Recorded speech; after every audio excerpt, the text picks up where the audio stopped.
You're listening to an Airwave Media Podcast.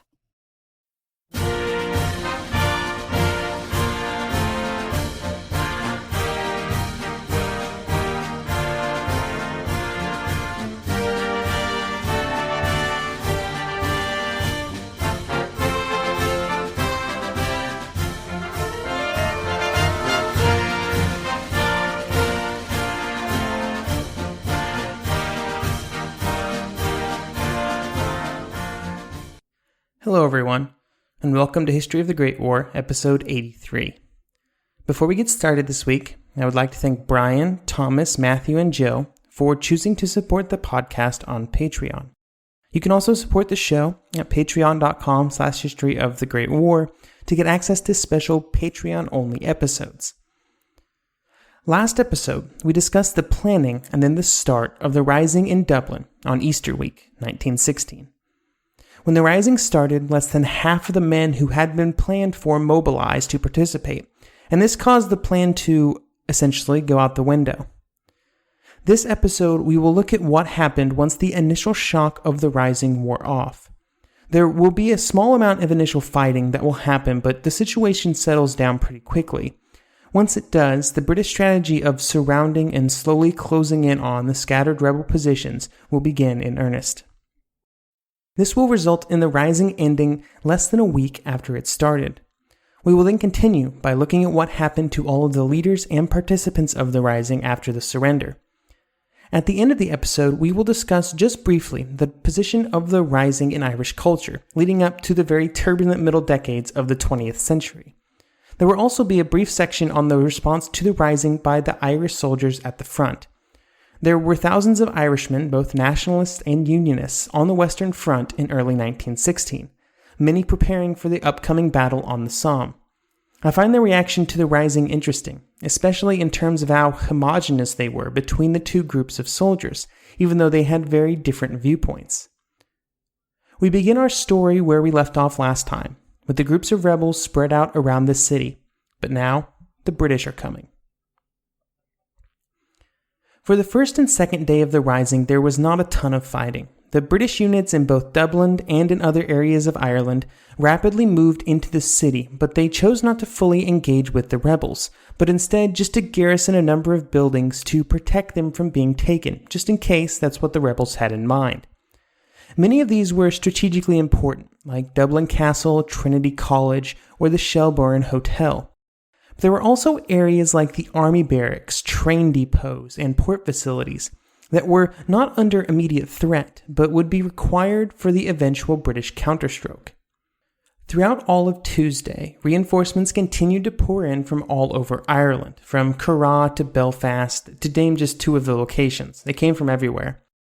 These troops were also able to bring in 4 field guns that were set up at Trinity College. These guns, when fired, apparently broke all of the glass in the area, which makes sense, they are cannons after all.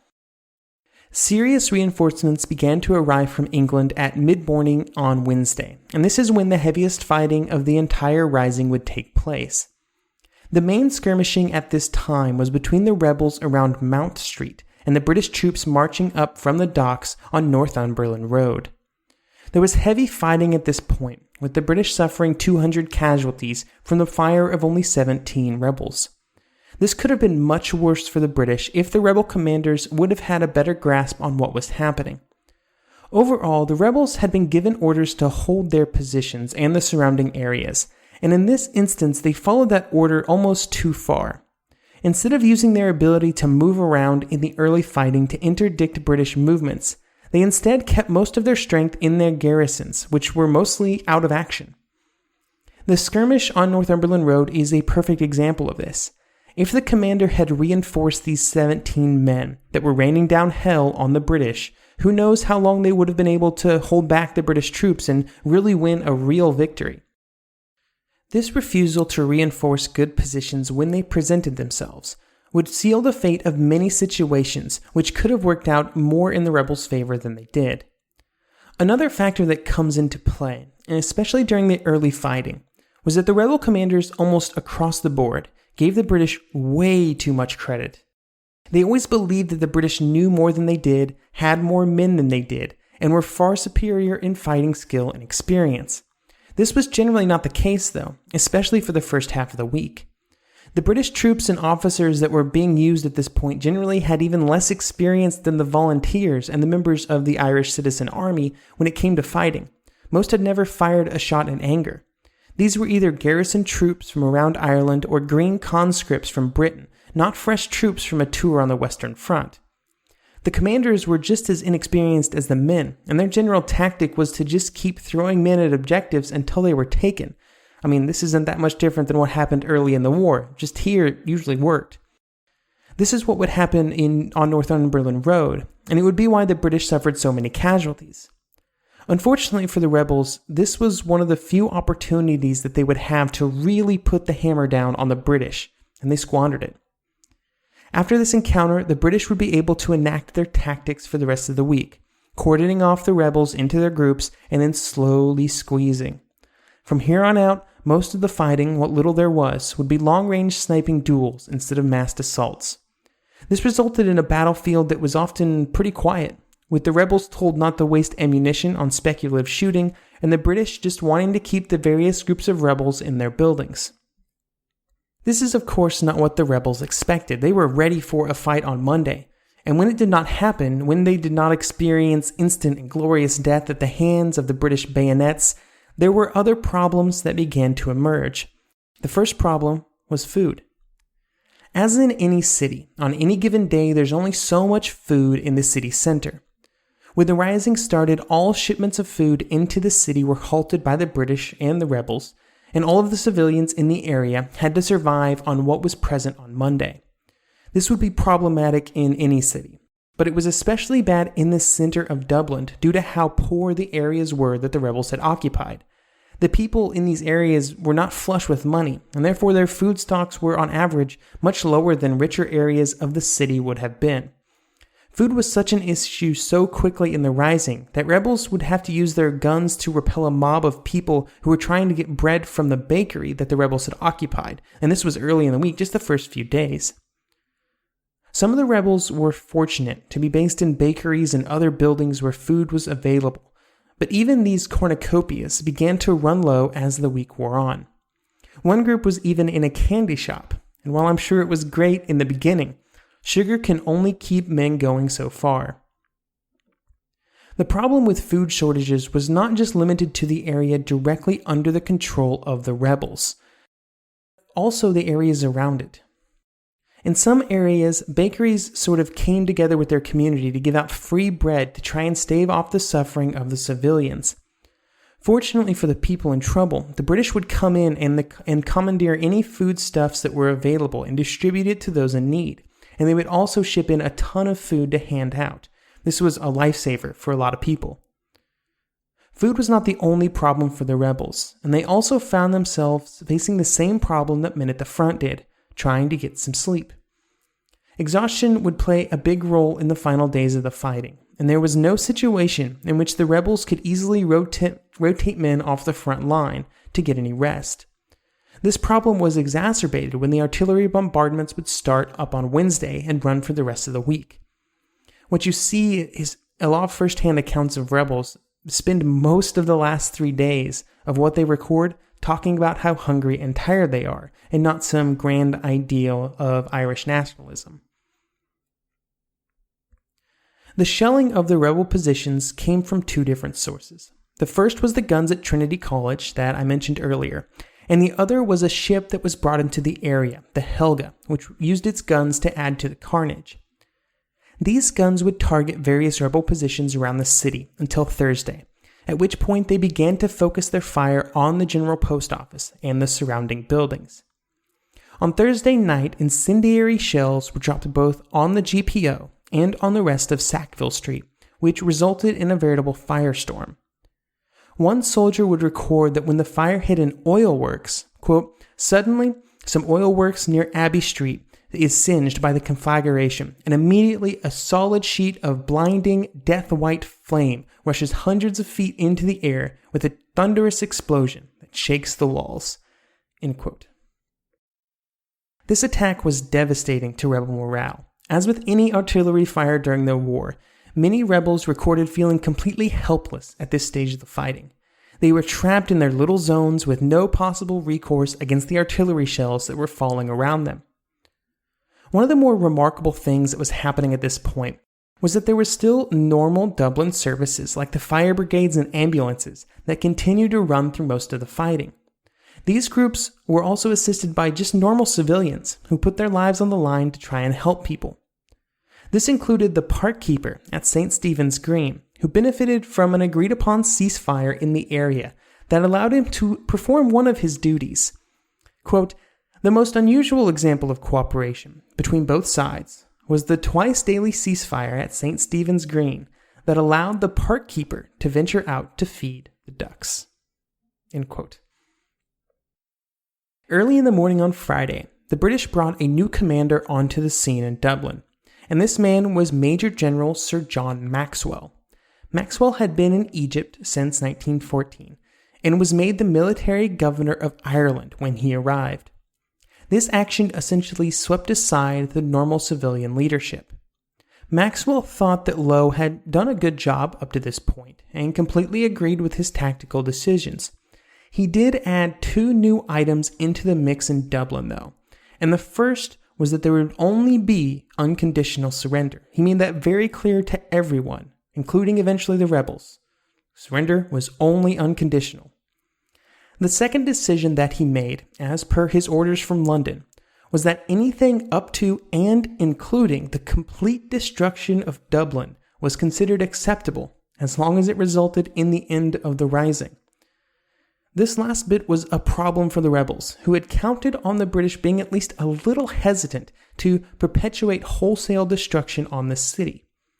The belief that the British would be hesitant to do this was part of the reason that the city was chosen in the first place, and part of the reason that specific areas around Dublin were occupied. With wholesale destruction of Dublin now on the table, and endless artillery hitting the rebel positions, the week rolled on to Friday, which would mark the beginning of the end of the rising.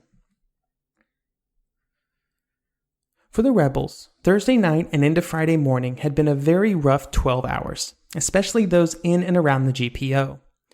Sackville Street was still mostly on fire, and the fire was rapidly approaching the GPO. On Friday, a rebel in the command center would record that, quote, "The flames from the Imperial Hotel and from Hoyt's drug and oil stores on the corner of Sackville Place were so fierce that they almost touched the walls of the GPO, and we could feel the heat of them," end quote. On Friday at around noon, the GPO would come under heavy fire once again, and this time the building would catch fire quite quickly. There was a valiant attempt to contain the flames, but in the end it proved impossible.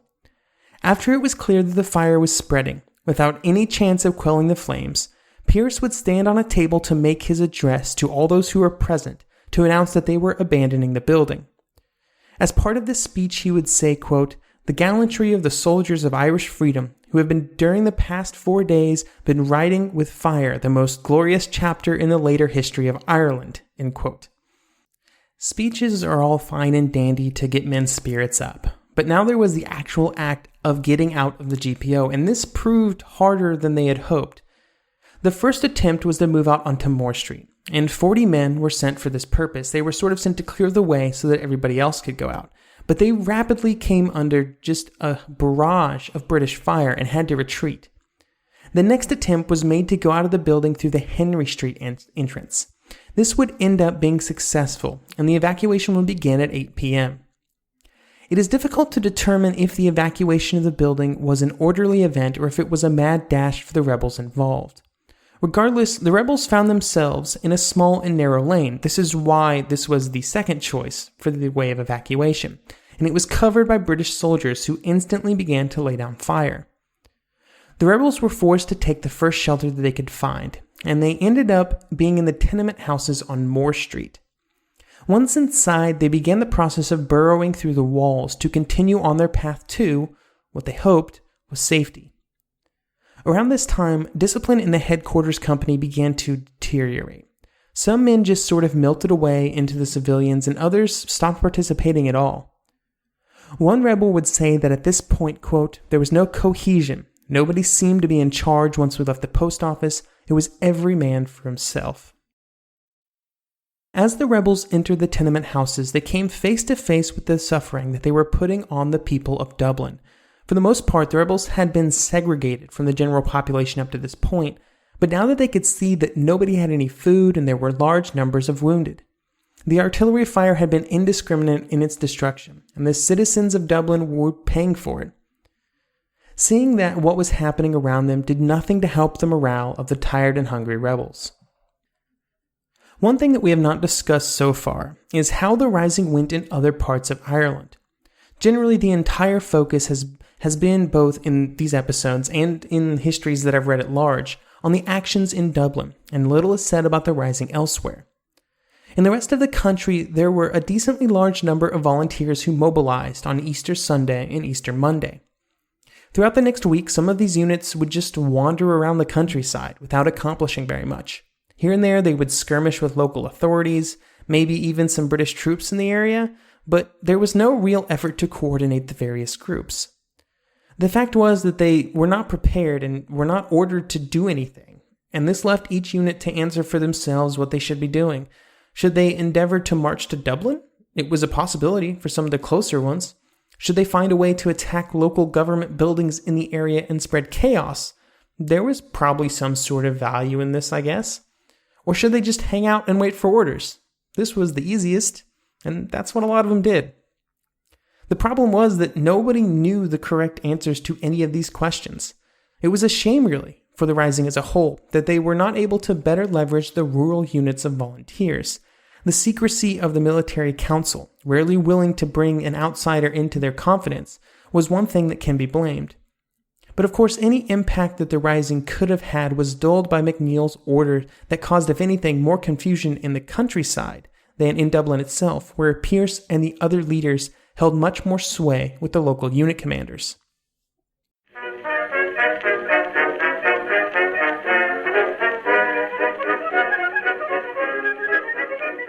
The one truth about human history is that change is inevitable.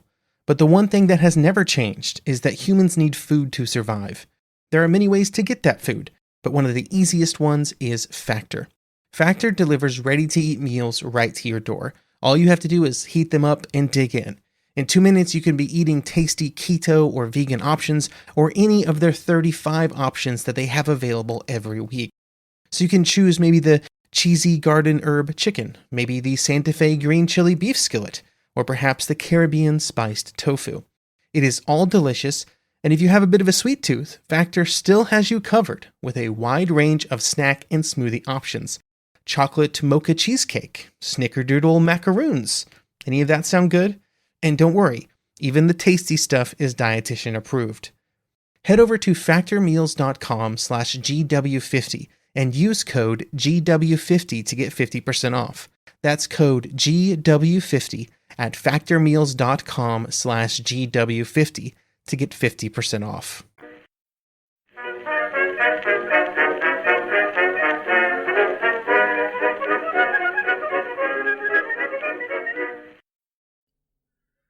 So now it's time to talk about how the Rising. The most dramatic of the surrenders in the city was undoubtedly that of the Headquarters Battalion, so that is the one that we will focus our story on. Friday was a day of various speeches and orders given by leaders of the Rising from the area on Moore Street. They were designed to try and keep morale up with the men in a very challenging situation. Here is a piece of one given by Connolly. Quote, "Courage, boys, we are winning.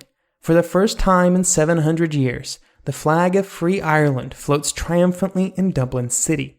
End quote. And here's another piece from Pearse. Quote, "We are completing arrangements for the final defense of headquarters and are determined to hold it while the buildings last. If we accomplish no more than what we have accomplished, I am satisfied that we have saved Ireland's honor." End quote. No matter how positive or defiant these speeches were, they could not completely ignore the current situation. And by Saturday, that situation was bleak. Captain Brennan Whitmore, present for all of the speeches and until the surrender, would say that, quote, "We were simply in a ring of steel from which there was only 2 avenues of escape, death or surrender." End quote.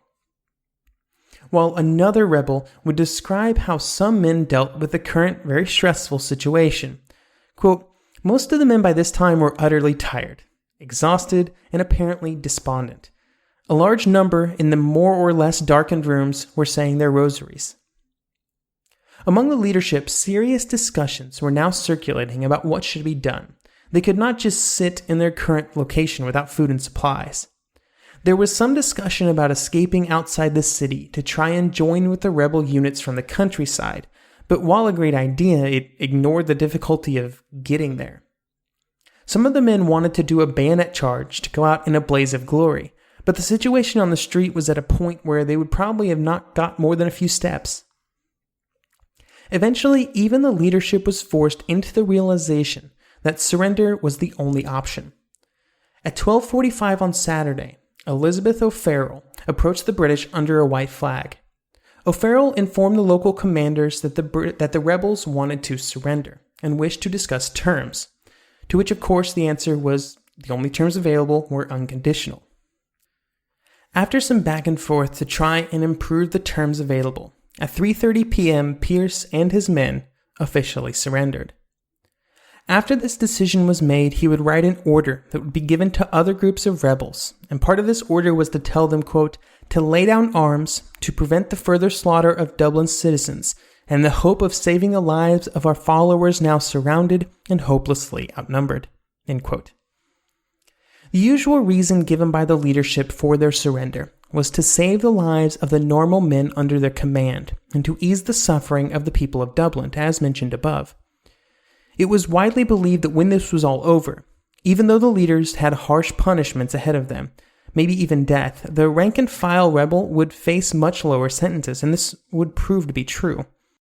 Even with all of these reasons, there were still some men who wanted to continue to fight, to carry on to the end, even if it meant mutinying against their officers.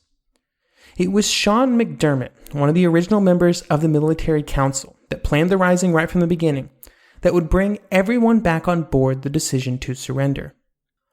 While the exact text of his speech does not survive, one rebel that heard it would say that, quote, he suggested that we take a long look at the dead civilians laying in the street outside our windows.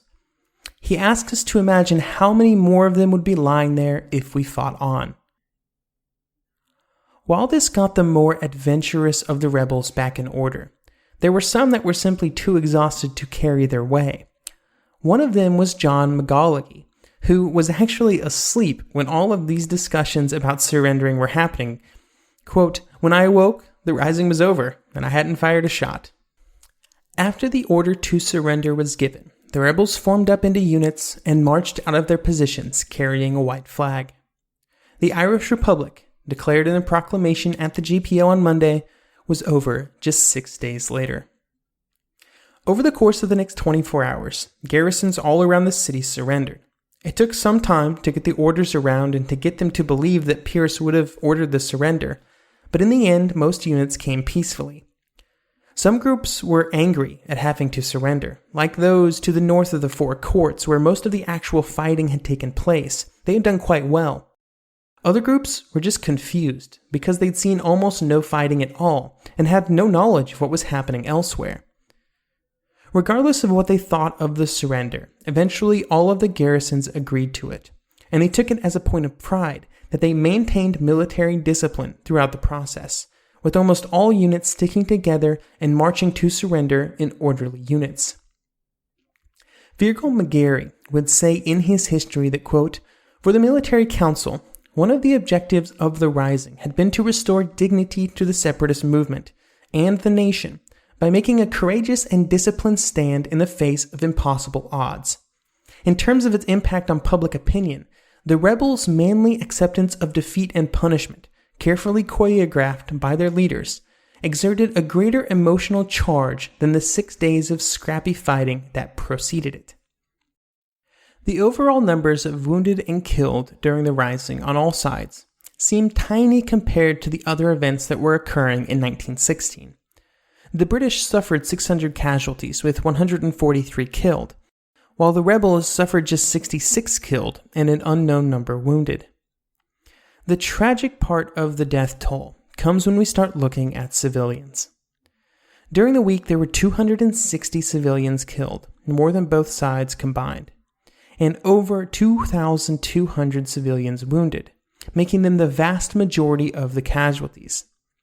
In total, a little under 3,500 men and women would end up surrendering to British authorities. With the rising over, the biggest problem for the British was where to put all of these prisoners. Eventually, they would all just be crammed in anywhere that they would fit, and generally accommodations were not exactly rated 5 stars. Just to close out the story of the role of women in the fighting, many of them had to insist on their combatant status, since most of the British officers believed that they must have been abducted or something by the rebels and forced into fighting.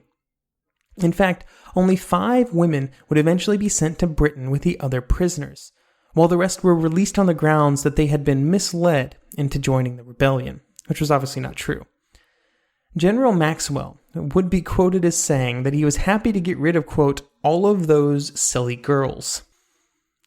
Most of the prisoners, both male and female, would be quickly released, with 1,000 leaving custody during the next 2 weeks.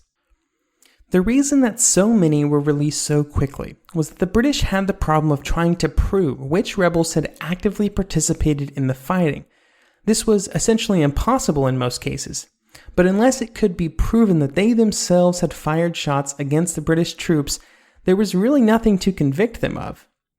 That 1,000 number also includes a good number of civilians that had gotten swept up in the sweeps of Dublin to try and round up all the rebels. There were some 2,500 prisoners left that were sent to Britain. While for the most part the prisoners were treated well, for the leaders of the Rising it was a different story.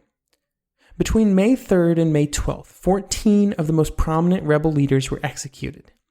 The trials were held in secret to try and limit the ability of the rebels to spread their message, but while they waited, they were able to write a veritable stream of letters and statements to the outside world.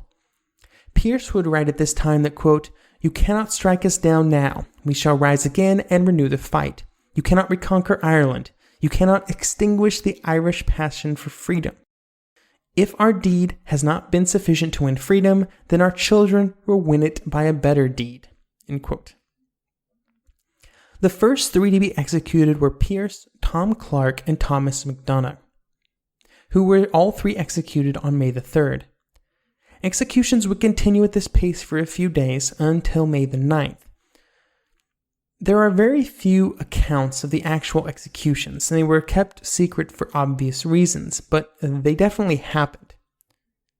When the news started to get back to London about these executions, there was serious concern that such harsh treatment would have devastating effects when trying to reconcile with the Irish nation, which, oh by the way, they would.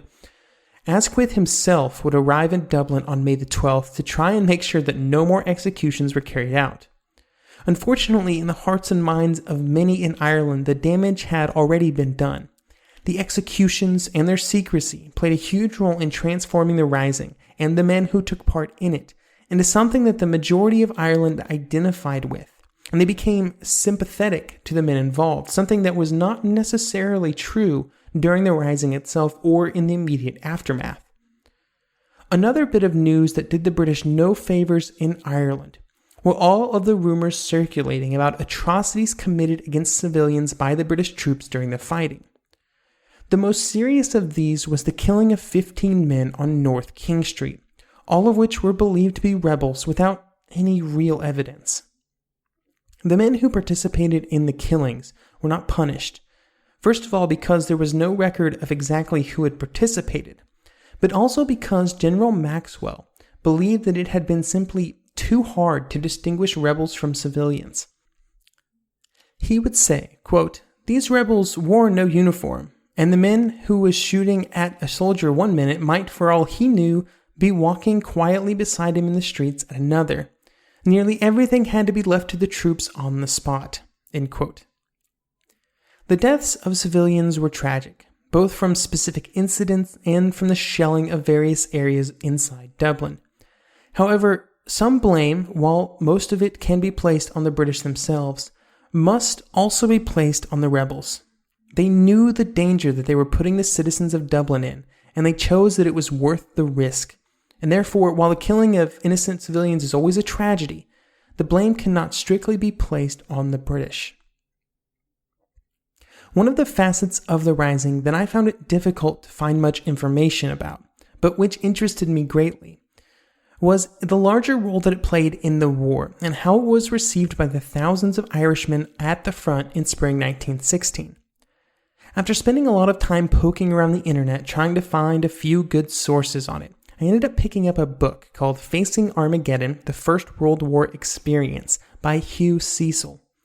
It's just a collection of essays, but it included one by Jane Leonard, entitled The Reaction of Irish Officers in the British Army to the Easter Rising of 1916, which is a very obvious title, which sometimes I greatly appreciate. This information is taken from that source. There were, of course, very different feelings between the Unionists and the Nationalists in their respective divisions, and among the officers, Unionism was far more prevalent. And for this reason, the reaction among this group was not that dissimilar from the reaction of normal British officers. The Nationalists, on the other hand, present a much more interesting reaction once they receive the information of what was happening in Dublin. It took several weeks for any information about the Rising to get to the men in the trenches, and it was initially mistaken as a simple worker strike or some other small disturbance. Nothing major, it was starting to happen as the war wore on. As more information filtered out to the front, the overwhelming feeling among the men in the Irish divisions was a feeling of disappointment, bordering on betrayal. While the rebels were fighting for a cause that the nationalist soldiers believed in as well, they did not like that it was happening while a war was on. It did not help that some units received the news while they were in the trenches actively fighting and dying. In fact, some troops of the 16th Irish Division were coming off the line after being hit by a devastating gas attack. Not the best time to get news that something crazy was happening back home. While the initial shock to the troops was powerful, it would also have effects on the soldiers that would survive the war and would later return when they had to then go back home. By the time many returned in 1918 or 1919, their country had drastically shifted its feelings towards home rule and independence. Having spent time fighting with and for the enemies of the Rising, many Irishmen did not know what kind of reception they would receive when they returned to their homes. Eugene Sheehy would say, quote, "As the tide of Irish public opinion gradually changed and hostility to England grew, we did not know where we stood or where our duty lay." As I mentioned a few times, the Rising would have lasting effects on Ireland, and this was very true, and it would have very long-lasting effects. After the Rising and the British reaction to it, across the board in Irish society, many people moved from the moderate positions to more radical beliefs on nationalism and its place in Irish society. This would also be the time that Sinn Féin, soon the standard bearer for the nationalist movement, would grow in importance and power. From 1916 on out, all of the various groups of Irish radicals, from the War of Independence volunteers to the anti-treaty IRA to the provisional IRA of the Troubles, would all claim to be carrying on the spirit and cause of the Rising and the men who had laid down their lives for Ireland. They used the declaration of martial law during the Rising and the suppression of the opposition after as their reason for their continued anger and violence. Many politicians who took part in the Rising itself would be sure to trumpet it loudly in the years after, as it was a sure way to gain support. It is likely that had the Rising not happened, a much smoother and less violent course would have been found for Ireland in the decades after the war, and the trend towards moderate mediation between Dublin and Ulster and London would have been continued. However, it of course did not play out that way. On the other side, it is impossible to talk about 20th century Ireland without discussing both parts of the island. The Protestant Unionists would point to their contribution during the war as a reason that they should be allowed to stay in the United Kingdom. This feeling and the continued popularity of unionism in Britain would create the situation of the two Irelands that survives to this day. I have even seen the feelings in Ulster compared to those in Australia and New Zealand after the war, drawing on their collective experiences to come together as a country, or as a unit of a country that wanted to stay as part of it. Regardless of what would or would not have happened had the Rising not occurred, It's but one big bump on the long story of Irish history and the very rocky story of 20th century Irish history. And I encourage everyone to go out and do some research on the country and its history. It's just as fascinating as any other, and probably not well known. I hope you will also join me next episode as we begin to discuss what might be the second most impactful offensive of 1916 after Verdun. And no, I'm not talking about the Somme, but instead the offensive in the east, as the Russians once again find a way to attack under the command of General Brusilov.